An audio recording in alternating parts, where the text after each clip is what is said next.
লালমনিরহাটের আদিতমারীতে অটোরিকশা নিয়ন্ত্রণ হারিয়ে ধানক্ষেতে উল্টে গিয়ে 2 জনের মৃত্যু হয়েছে। এ ঘটনায় আহত হয়েছেন আরও 3 জন। শনিবার বেলা 12টার দিকে উপজেলার মহিষকুচা আদিতমারী সড়কের আনসার খাঁর পুকুরপাড় এলাকায় এ দুর্ঘটনা ঘটে।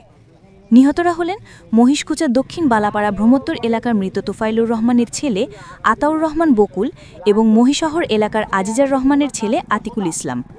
শনিবার 12টার দিকে মহিষকুচা থেকে আদিতমারী উপজেলাগামী অটোরিকশা আনসার খাঁর পুকুরপাড় এলাকায় নিয়ন্ত্রণ হারিয়ে রাস্তা থেকে পাশের অনেক নিচু একটি ধানক্ষেতে পড়ে যায়। এতে ঘটনাস্থলেই অটোর নিচে চাপা পড়ে আতিকুল ইসলামের মৃত্যু হয়। এ সময় বাকিদের উদ্ধার করে হাসপাতালে নিয়ে যাওয়া হয়। গুরুতর আহত আতাউর রহমান বকুলকে রংপুর মেডিকেলে নিয়ে যাওয়া হলে সেখানে তার মৃত্যু হয়। তবে অটোচালক অক্ষত অবস্থায় বেঁচে যায়। ঘটনার পর থেকে অটোচালক পলাতক রয়েছে। আদিতমারী থানার উপপরিদর্শক রেজাউল ইসলাম বলেন, মরদেহ উদ্ধার করা হয়েছে। পরিবারে কোনো অভিযোগ না থাকায় নিহতের পরিবারের সদস্যদের নিকট লাশ হস্তান্তর করা হয়েছে।